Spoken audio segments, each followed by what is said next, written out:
Você sabia que os golfinhos são tarados? Mas conforme ela foi falando sobre a diferença do santuário para um zoológico, eu entendi, eu queria passar isso aqui pra vocês. Voltei, Brasil. Antes de começar o vídeo, já vou avisar pra vocês que o meu vizinho de cima, ele tá fazendo, não sei, uma faxina na casa dele lá, tá arrastando móvel pro lado e pro outro, ou seja, se vocês escutarem um barulho aí, é por isso.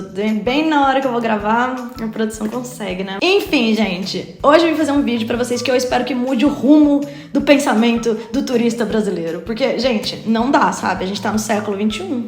Não dá pra gente continuar fazendo umas coisas do século XV. Vou falar sobre um assunto delicado. Se você não quer mudar sua mente, não assista. Pra ficar chocado, não assista. Porque eu espero que você mude sua mente, na verdade, se você quiser assistir, né? Eu tô aqui pra desmistificar coisas. Tô aqui pra mudar sua mente. Você vai ficar desolado com esse vídeo, você vai ficar assustado. Muito provavelmente você não sabe disso, porque quando eu descobri, eu tava no bar, gente, e aquela informação tava na minha cabeça, eu tomava umas cervejas, eu puxava a pessoa do meu lado pra começar a falar sobre, pra ver se as pessoas não sabem disso. Simplesmente não sabem.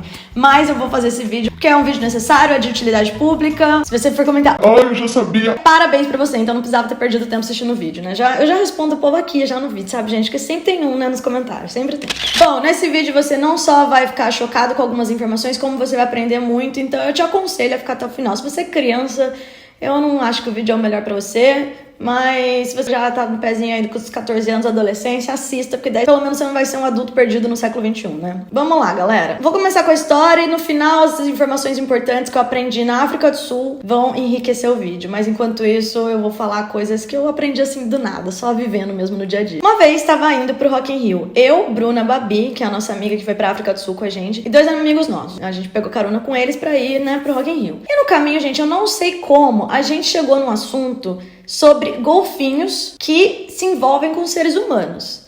Eu não sei como a gente foi parar nesse assunto, tipo, não é um assunto que cai assim, tipo, você fala assim, nossa, e outro dia, sabia que golfinhos se envolvem com seres humanos? Não é esse tipo de assunto, sabe? Mas chegou no assunto golfinho, seres humanos, e eu falei, gente, não é possível, né? Fui dar Google, eu lembro certinho de eu dando Google lá na viagem. E o que eu descobri, gente? Uma reportagem falando que sim, golfinhos não só se envolvem com os seres humanos, como já houveram estudos sobre isso. Tudo começou quando o John Lilly, que era um neurocientista, ele era um cara que tinha muito interesse pelos cetáceos. Os cetáceos são os mamíferos aquáticos, né? Então, baleias, os botos, golfinhos, enfim. Ele já estudava, já tinha interesse, ele foi lá escrever um livro. O que ele falava nesse livro? Que os golfinhos respondiam a sons que pareciam muito com o inglês. Então, ele tinha convicção de que os golfinhos, eles poderiam falar com os seres humanos. A NASA ficou muito interessada. Então, a NASA resolveu financiar esse estudo. Em 1963, ele abriu o seu laboratório no Caribe. A NASA e uma outra instituição norte-americana, eles financiaram um estudo que queria fazer o quê? Eles queriam ver como era a criação de laços entre o ser humano e o golfinho,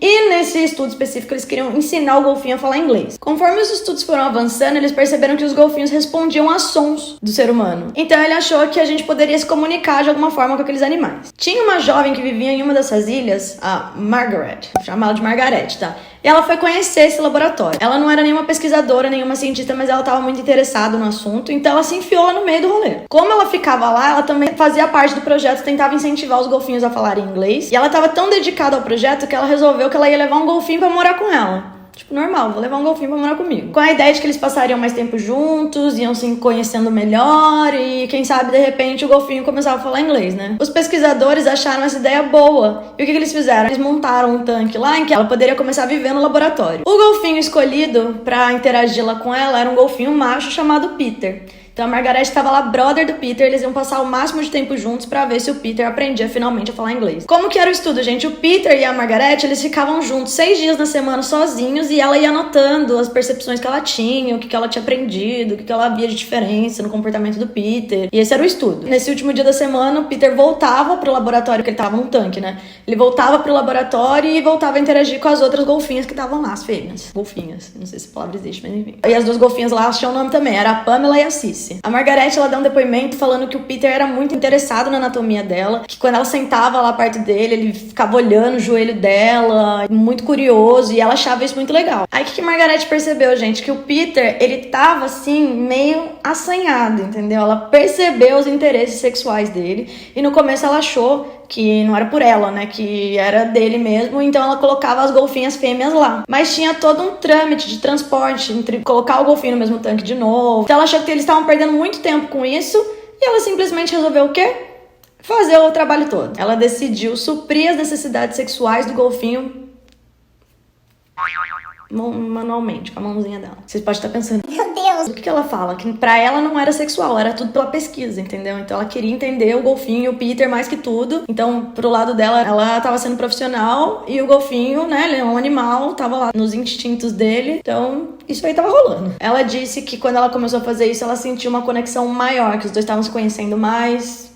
E foi rolando. O Lily, que era o cabeça lá do estudo, ele começou a estudar os efeitos do LSD. Ele era uma das poucas pessoas na época que tinha autorização pra fazer estudo sobre isso. E ele começou a injetar o LSD nos golfinhos. E foi passando tempo, e eles viram que não tinha efeito nenhum nos animais. Mano, por que não entendo essas coisas? Mas, né, eu tava lá fazendo isso. O ser humano, assim, é um negócio que é incrível. A Margaret, ela era contra o uso de LSD nos golfinhos, mas naquela época ela não podia fazer nada, porque ela tava lá só...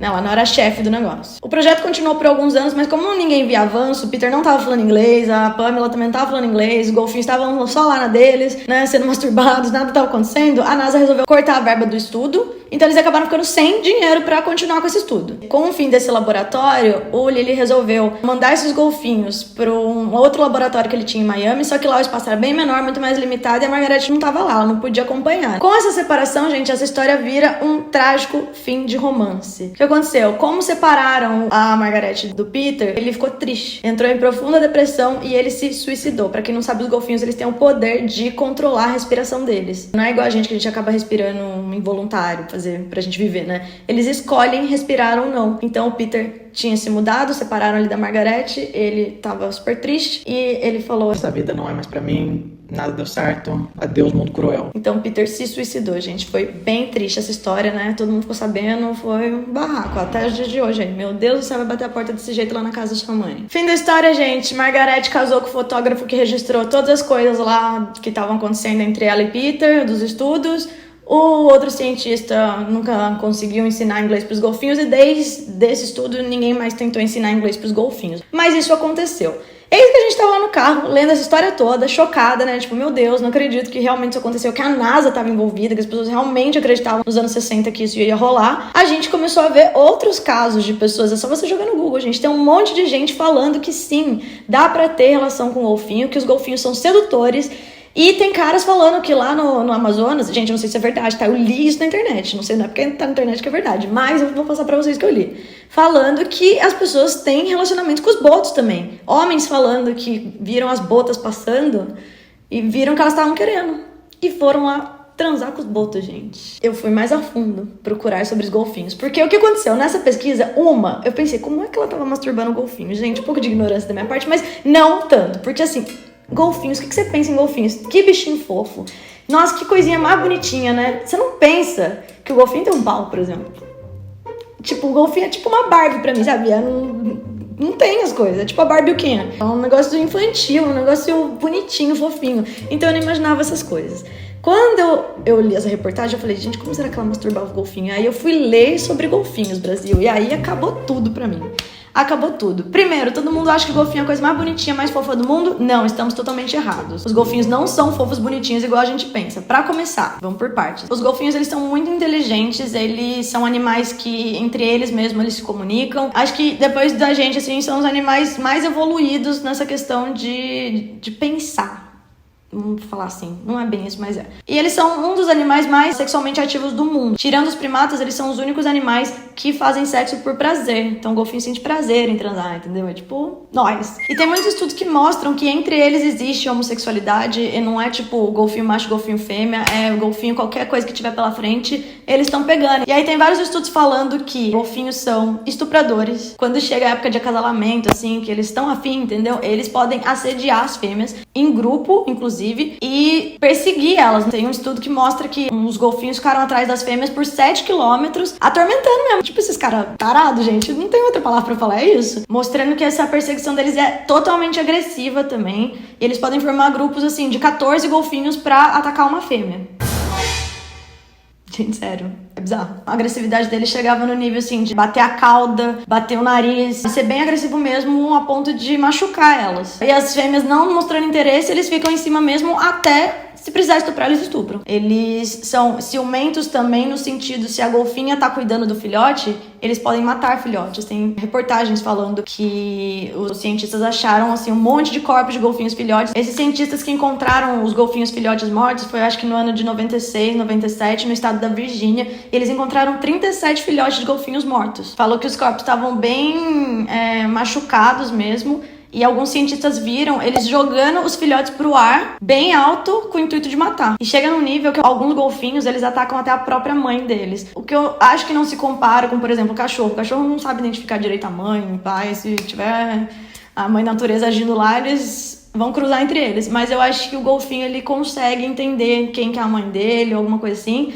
E mesmo assim, eles atacam até as mães. Então, gente, o que o golfinho é? Um tarado, né? Nisso tudo, nessas pesquisas todas que a gente tá falando, os golfinhos interagem com o ser humano. E aí, quando você vai procurar na internet vídeos da galera nadando com golfinho, gente, tem vários vídeos de golfinho tarado, o que é bizarro, tá? A pessoa no tanque e o golfinho com o pau duro desse tamanho, atacando a pessoa que tá lá.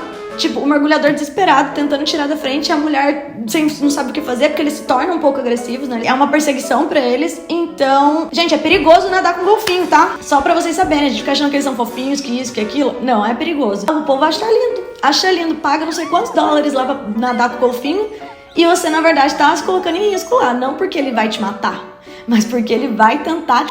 Basicamente isso, gente, não se acredita que eu tô falando isso na internet. O golfinho vai querer transar com você, entendeu? É tipo parte do instinto dele, ele não quer saber se você é golfinho, se você é qualquer coisa, ele vai querer te pegar lá. Então tem vários vídeos na internet falando sobre isso. E qual que é o maior problema, gente? Você pagaria pra tirar foto com o maníaco do parque? Acho que não, né? O que você vai pagar pra tirar foto com o golfinho? Depois disso, depois que eu li todas essas coisas, toda vez que alguém que eu conheço posta foto com o golfinho, eu sempre vejo que eles realmente estão com cara de tarado nas fotos. Toda foto que eu vejo de amigo meu, que o golfinho tá lá felizão, você só pensa, meu Deus, o que esse golfinho tava pensando, Cristo? Porque os golfinhos têm uma mente perversa, gente, eles são um pouquinho pervertidos, entendeu? E claro que eles são animais, né? A culpa não é deles. Eu peguei ranço de golfinho porque eu peguei, mas eu não tô falando odeiem golfinhos. Mas quando você tá lá vendo Bruna Marquezine em Noronha, os golfinhos pulando e tudo, eu não vejo mais os golfinhos com os mesmos olhos, entendeu? Eu vejo um bicho louco que vai me perseguir, vai me atacar, vai me assediar. Então, vai de cada um, né? Por esse motivo, eu acho que já é suficiente pra gente parar de achar bonito tirar foto com o golfinho. Porque não é, gente. O bicho é tarado, o bicho é doidão. Eu fui num aquário depois disso. Eu não gosto de aquário, não gosto de zoológico, mas eu tava lá com a Roche Family e tinha um show do golfinho no tanque. Eu fui assistir, porque eu estava trabalhando, na verdade, né? Quando eu vi o golfinho nadando no tanque, eu percebi que ele tava me seduzindo. Juro, você nunca mais vai olhar pra um golfinho do mesmo jeito. Não vai. Aquela coisinha bonitinha, fofinha, acabou essa visão, gente. Eu tô falando sério. Eu nunca mais consegui. Depois que eu fiquei sabendo sobre isso, todas as pessoas que eu conheci, em bar, alguma coisa assim, falavam, gente, você sabia que o golfinho é tarado? Não sabia, né? Deixa eu te contar. Mostrava a reportagem lá. E isso acontece, gente. Ou seja, o que você aprendeu nesse vídeo? Você já sabia, ótimo pra você, mas você não sabia. Golfinhos têm pau grande e eles não se controlam, entendeu? É tipo o tarado do busão, o tarado do rolê, eles são os taradões do mar, é isso que eles são, tá? Então, se você acha lindo entrar na água pra tirar foto com tarado, aí paciência. Brincadeiras à parte, tô brincando, mas tô falando sério, tá, gente? Eu realmente penso isso involuntariamente, mas penso. Concordo que os golfinhos não têm culpa, né? Eles são animais e se até o homem que deveria ser racional faz um monte de cagada, quem são os golfinhos pra não fazer, né?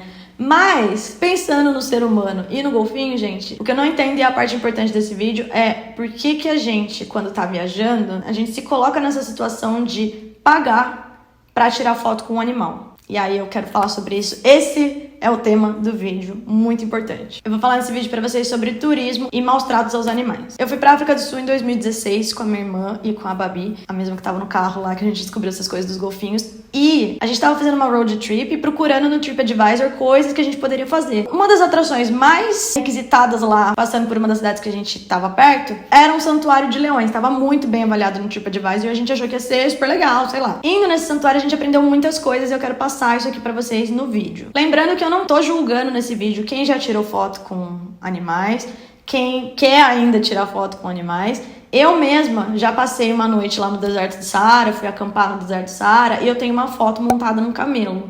Só que nessa época eu não sabia de nada disso. Hoje, quando eu vejo essa foto, me dá um certo desconforto.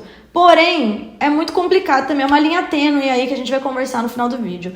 Mas eu entendo porque as pessoas querem ter contato com os animais. É legal interagir, eu acho que faz parte do conhecimento também. Eu acho que é importante o ser humano interagir com os animais desde que você não esteja invadindo o espaço deles e tirando os direitos que eles deveriam ter, né? Porque quando a gente invade o habitat natural deles, quem tá errado é a gente, né? Então, deveria ser uma relação saudável aí, porém muitas vezes não é. Vamos falar sobre isso. A África do Sul foi um choque de realidade pra mim, porque lá eu aprendi que a caça de leões não é ilegal no país, muito pelo contrário, o governo apoia. O governo transformou a caça de leões em um negócio muito lucrativo para eles no país. A demanda turística está disposta a pagar de 20 mil a 180 mil reais para praticar a caça de leões. Lá eu descobri um mundo que eu não sabia que existia, gente. Existem catálogos até para as pessoas escolherem o tipo de leão que ela quer, o leão que ela quer caçar. Surreal. Quando um leão é nascido em cativeiro, o que acontece? Ele tem, assim, duas opções. Uma, famílias que compram filhotes de leão pra ter eles como bicho de estimação, então pra cuidar como se fosse um gato, um cachorro. E o que acontece com eles? Quando eles são pequenininhos, filhotinhos, né, tá tudo bem. Eles estão acostumados com a família. Eles não criam esse instinto de defesa, porque eles são criados como um bicho de estimação. Muitas vezes eles crescem e a família se arrepende, porque o bicho é muito grande, porque tem muito gasto, enfim. A partir do momento que ele já não é mais amado nem querido pela família, ele normalmente é vendido pra uma fazenda de leões. Sim, existem fazendas de leões no mundo, gente. E existem centenas dessas fazendas na África do Sul. E o que é uma fazenda de leão? É uma fazenda de leão. São vários bichos lá, presos, só esperando pra serem caçados ou pra procriar. É só pra isso que eles estão lá. Se eles forem procriar, aí continua aquele ciclo, né? O filhote nasce, vai pra uma família, a família não quer mais, e aí vai pra uma fazenda e fica nisso. Se ele é escolhido para caça, o que acontece? Eles soltam o bicho na natureza, o caçador já sabe que vai caçar aquele animal, só que, como eles não têm o instinto de defesa deles, porque eles foram criados como animais de estimação, gente, não é nem uma caça muito difícil, porque ele confia no ser humano. Então ele vai ficar lá, esperando. Ele não vai atacar, ele não vai fugir, ele não vai fazer nada. Ele vai achar que aquela figura vai, sei lá, dar comida pra ele, enfim. Na mente do animal não existe pra que se defender. E as pessoas vão lá e acham isso uma prática legal. Acham que vale o dinheiro delas. O leão não tem o instinto de defesa e o ser humano só mata por diversão.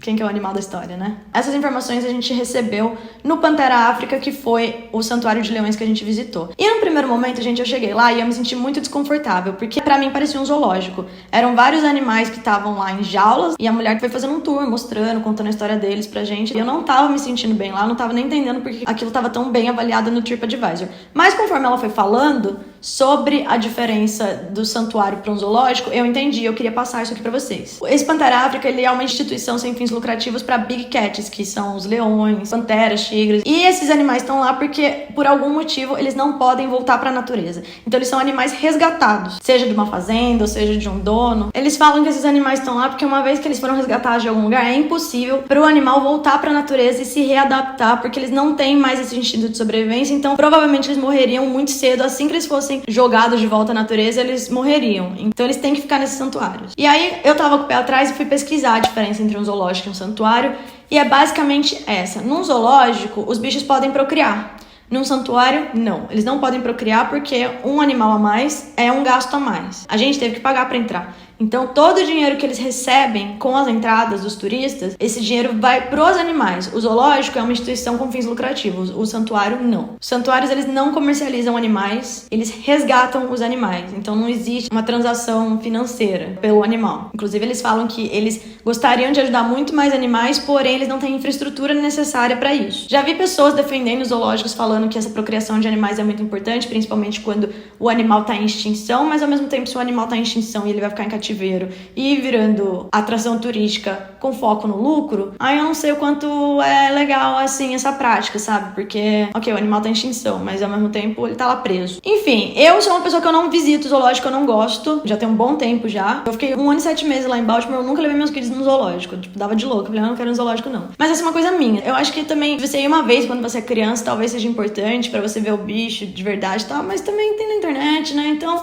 o que eu puder fazer pra evitar esse tipo de atração, eu faço. É isso, é esse meu posicionamento. Resumindo, depois que me contaram toda essa diferença entre os santuários e os zoológicos, eu ainda fiquei na desconfiança, porque eu falei, quem garante que esse dinheiro tá indo realmente pros animais? Será que é feita uma fiscalização? Quem tá cuidando disso tudo? Mas teve uma coisa que a mulher que fez o tour lá pra gente do santuário falou, que me marcou muito. Ela falou assim, toda vez que você estiver na presença de um animal selvagem, podendo inclusive encostar nele, a gente deveria se perguntar, por que eu posso fazer isso? Da onde esse animal veio? E qual que vai ser o fim dele? Muito provavelmente você vai chegar na resposta de que ele não deveria estar lá, que ele deveria estar na natureza. E muito provavelmente ele veio de um cativeiro, de uma fazenda de leões. Se você pode encostar no animal que é selvagem, já é hora de dar um passo pra trás e perguntar, por quê? É esse tipo de atração que eu quero financiar? Com essa história de que eu tava com o pé atrás e tal, a gente foi pesquisar saindo desse santuário, foi muito positivo isso, porque a gente começou a pensar coisas que eu nunca tinha pensado antes. Abriu meu olho pro turismo com animais, sabe? E a gente descobriu, eu, Bruno e Babi, que existe uma organização de direitos dos animais, as siglas formam a palavra PETA, People of Ethical Treatment of Animals. Ela foi fundada em 1980 e tem mais de 5 milhões de membros e apoiadores. Lá no site dele eles têm um artigo falando como reconhecer se o santuário é legal ou não. Se ele é de verdade, se não é uma farsa, se as pessoas não estão só usando o nome santuário para ganhar dinheiro. Tem uma série de coisas lá que eles falam que você pode identificar se o santuário é real. Coisas do tipo, primeiro que o habitat deles tem que ser o mais próximo possível do habitat natural deles. Apesar deles terem jaulas, tem que ter uma extensão para eles poderem, sabe, caminhar, praticar, mudar o ambiente, mesmo que seja dentro de um espaço, chama estrutura expansiva. Ok, você tá na jaula aqui, mas daí você coloca, sei lá, um túnel, alguma coisa assim, pro animal sair daquele espaço, não ficar preso naquilo. Outra coisa é que não pode existir o contato das pessoas que visitam com os animais. Então, pra começar, só pode ser 2 visitas por dia. Nesse que a gente foi, era uma visita de manhã e uma visita à tarde, agendada. E você não pode de maneira nenhuma encostar no animal. Tem que ficar o mais longe dele possível. O contato humano tem que ser quase mínimo. Não é permitido nenhum tipo de comercialização, troca de animais, esse tipo de coisa não pode. Eles têm que realmente resgatar o animal. E é isso. Não pode, me dá esse animal pra fazer essas trocas, não existe. Não pode existir procriação, que já foi falado. A gente tem que observar as atitudes dos animais, então se eles parecem estressados, se eles, sabe, parece que tem medo, ou às vezes alguns têm mesmo porque estão acostumados a sofrer maus tratos, mas aí se é esse tipo de animal, ele tem que estar separado, um pouco mais longe, não pode ficar com o público, então você tem que observar mesmo como é a reação do animal. Os santuários têm que ser credenciados. Esse que a gente foi não era credenciado, pelo menos não estava na lista que a gente viu, mas todos os outros itens batiam.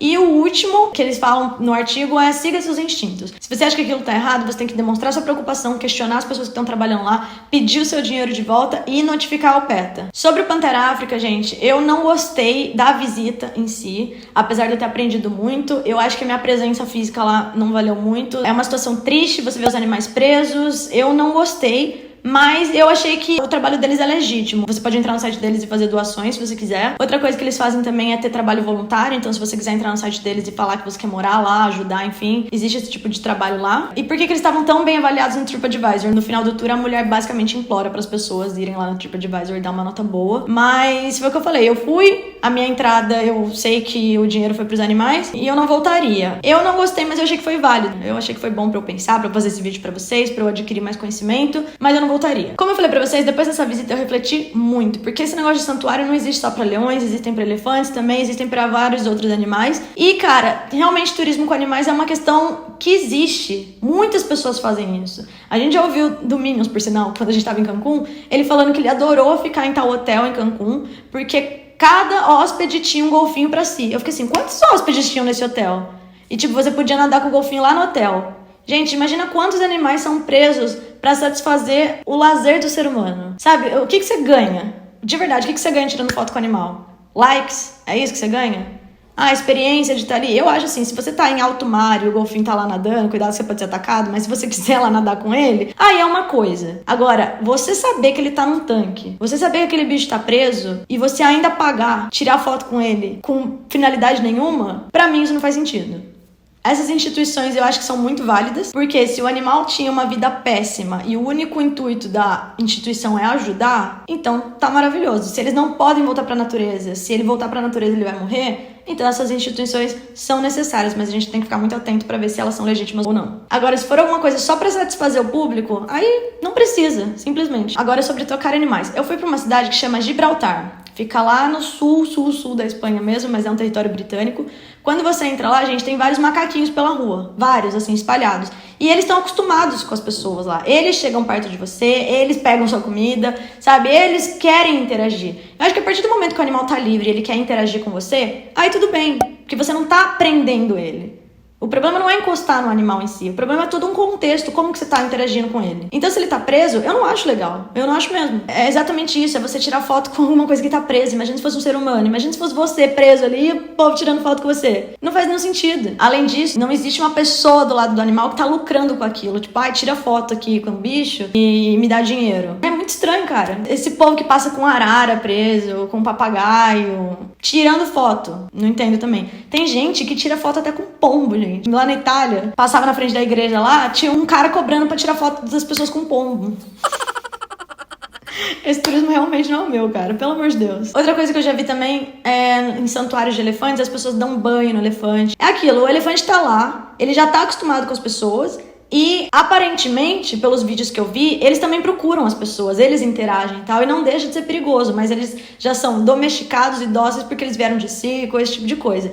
Então, eu acho que se o animal tá aparentemente confortável com aquela situação, então não tem porquê também a gente, meu Deus, eu vou ficar longe desse animal pra sempre. Não acho, mas, por exemplo, tem muita gente que vai pra Ásia e paga pra montar no elefante, pra tirar foto montada no elefante. O elefante não tem estrutura pra aguentar a gente em cima dele, machuca. Se você tem a possibilidade no santuário de dar banho nele ou esse tipo de coisa e o animal não se mostra desesperado, aí é uma situação. Agora, você montar nele, também não acho legal. Outra coisa muito importante é sobre animais marinhos. É um tipo de turismo também, o povo que vai nadar lá, fazer mergulho e acha as estrelas do mar e pega a estrela do mar pra tirar foto. Não façam isso, pelo amor de Deus, cara. Não façam isso. Não tem que encostar na estrela do mar, tirá-la da água. Entendeu? Não precisa. As pessoas falam, mas eu tirei rapidinho, já coloquei de volta. Eu li num artigo que quando a gente tira a estrela do mar da água, é o mesmo se alguém estivesse enfiando a nossa cabeça na água. Enfia a cabeça na água e tira. Meio que se afogando, entendeu? Então, não tem a necessidade de pegar ela na sua mão, tirar da água e colocar de volta. Nem por um segundo, nem por uma foto. Não precisa. Fora que elas são muito frágeis e com esse movimento elas podem morrer dependendo de como as pessoas pegam elas. E isso não vale só para as estrelas do mar, mas vale para coral, para ouriço, para outros tipos de vida marinha. E agora uma coisa que é até meio polêmica são os animais de carga, como os burros. Tem muito na Grécia, né?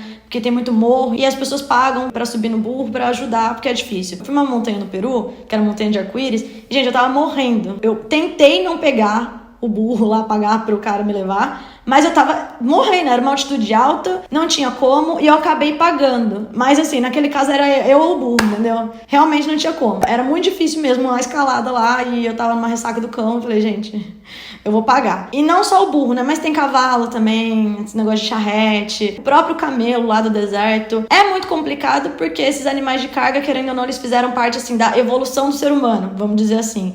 Então, eu vejo um benefício que vai além de você só tirar foto. É muito complicado, porque eu não sou extremo, tipo, foi o que eu falei, não vamos encostar nos animais pra nada. Eu acho que vai muito disso, de você chegar lá e você ver se o animal tá sendo maltratado, ou se ele tá bem. Igual lá na Argentina eu vi a questão das lhamas. As lhamas são consideradas até animais de estimação lá, as pessoas tratam como se fosse cachorro, mas tem gente também que usa do pelo delas pra fazer as roupas lá. E tem gente que come também. Então, ai, gente, é tudo muito delicado, sabe? Eu tento não ser hipócrita em relação a isso. Porque, por exemplo, se for ser extremo em tudo, a gente não pode ter animais de estimação, por exemplo. Eu sou contra, por exemplo, ter pássaro, mas eu tenho cachorros. Tem essa diferença entre o animal ser de estimação e o animal não ser, o animal ser selvagem, enfim. É tudo muito complicado a gente falar sobre esse assunto, entendeu? Porque se você não quiser ser hipócrita de maneira nenhuma, então você não tem que ter contato nenhum com os animais. Mas eu acho que o ser humano e a natureza deveriam conviver. Mas também vai do contexto. Eu pagar só pra tirar uma foto, pra mim não faz sentido nenhum. Agora, eu tá ali com aquele animal convivendo bem e saudável, aí eu já acho ok. Eu acho que pra gente ser um turista consciente, a gente tem que observar a condição do animal, ver se ele tá bem, se ele tá sendo bem tratado. Muitas vezes aquele animal com o ser humano tá melhor do que se ele estivesse sozinho. Não é o caso do leão, por exemplo, não é o caso, sei lá, de animais que são selvagens mesmo, mas outros tipos de animais, às vezes ele é bem mais cuidado com o ser humano, então tá ok. E pra você ser um turista consciente, de novo, é muito relativo, porque às vezes o consciente pra mim não é o consciente pra você, às vezes você acha que eu não tô sendo consciente também. Acho que vai muito da atitude de cada um, não tem como a gente ditar regras pras pessoas, mas o que eu sei é que, acima de tudo, eu preservo a paz do animal. Se eu vejo que o bicho tá incomodado, eu não vou lá atormentar. Já vi várias vezes, sei lá, uma iguana tomando sol em algum lugar, as pessoas ficam perto e o bicho sai correndo. Tipo, deixa lá, fica longe, não precisa. Tira uma foto com zoom, não custa. Eu acho que no final de tudo a gente tem que se perguntar, será que eu tô compactuando com o maltrato do animal? Sim? Não. O animal tá preso, o animal tá fazendo aquilo repetidas vezes o dia todo, não só com você, mas pra muitas pessoas. O animal tá me levando, sendo que ele nem tem estrutura pra me carregar, o que eu tenho certeza é, se eu for pagar pra tirar uma foto com o animal, eu não faço. Por isso que eu acho nada a ver fazer isso com os golfinhos, independente deles serem danados ou não. O que eu tô falando é brincadeira, tá, gente? Mas vocês nunca mais vão ver eles com os mesmos olhos mesmo. E é isso, gente. Tudo é questão do bom senso. Eu, hoje, não vou em zoológicos, evito ao máximo fazer esse tipo de atividade. Nunca vou pagar pra tirar foto com o animal e vou pensar 1000 vezes se eu tiver que fazer alguma atividade que eu tenho que montar num animal. No deserto do Saara, por exemplo, eu fiquei pensando, pô, mas o passeio só podia chegar no deserto em cima do camelo. Então eu vou perder essa experiência por eu não querer montar no animal. É muito complicado, mas mesmo assim, sejamos todos fiscais dos animais para ver se eles estão em condições boas e se não, a gente tem que denunciar pro órgão competente em cada país que você for. É isso, gente. Espero que esse vídeo faça vocês pensarem. Como eu falei, eu não tô aqui pra ditar a regra pra ninguém. Se você já tirou foto com um golfinho e agora, depois desse vídeo, você se arrepende, isso é bom, mostra que você evoluiu de algum jeito. E passa esse vídeo pras pessoas, porque tem muita gente ainda que faz isso. Quando eu fiz o cruzeiro, tinha esse negócio de tirar foto com a raia, tirar foto com o golfinho, tirar foto com não sei o que. Esses bichos... Esse da foto da raia, gente, essas fotos com a raia eu acho uó. Tipo, as pessoas pegando a raia pra dar risada assim do lado. Não é legal. Dá dó. Imagina se fosse você. Exatamente isso. Imagina se fosse você. O que eu tô tentando é fazer a gente pensar. Não falei pra não tirar foto com bicho nenhum, não encostar em bicho nenhum. Existe essa diferença que eu falei, de estar preso, de estar sendo maltratado, de estar isso, de estar aquilo, da onde ele veio. O meu propósito com esse vídeo é fazer todo mundo refletir do jeito que eu refleti. Eu mudei coisas na minha vida depois que eu aprendi tudo isso. Eu espero que você mude também. É isso, galera. Não esquece de se inscrever no canal, segue a gente nas redes sociais, Mila Faria, Bruna P. Faria, ManchesterBR. Um beijo, é nóis, tchau. Gente, sabe outro bicho também que eu achava super fofo? Era o meu sonho ir conhecer? Os cangurus. Eu não sabia que os cangurus são demônios também, gente. Eles são atacados. Tem um vídeo aí que rola na internet do canguru enforcando um cachorro. Aí o cara vai pra defender o cachorro e os dois saem na porrada. O canguru chuta, o canguru dá soco, o canguru é do mal. Como eu aprendi isso? Conversando com um australiano. Eu falei pra ele, lá na Escócia, por sinal, naquela festinha que eu fui lá, que eu peguei o escocês, eu conversando com esse australiano aí, e eu falei, mano, meu sonho é conhecer canguru. Ele ficou assim... Eu tenho medo de canguru, você tá maluca? Canguru é do mal. Eu falei, que canguru do mal, mal fofinho. Aí ele me mostrou os vídeos, gente, procura na internet. Canguru é também pesado, né? São amigos dos golfinhos aí, viu? Tudo violento.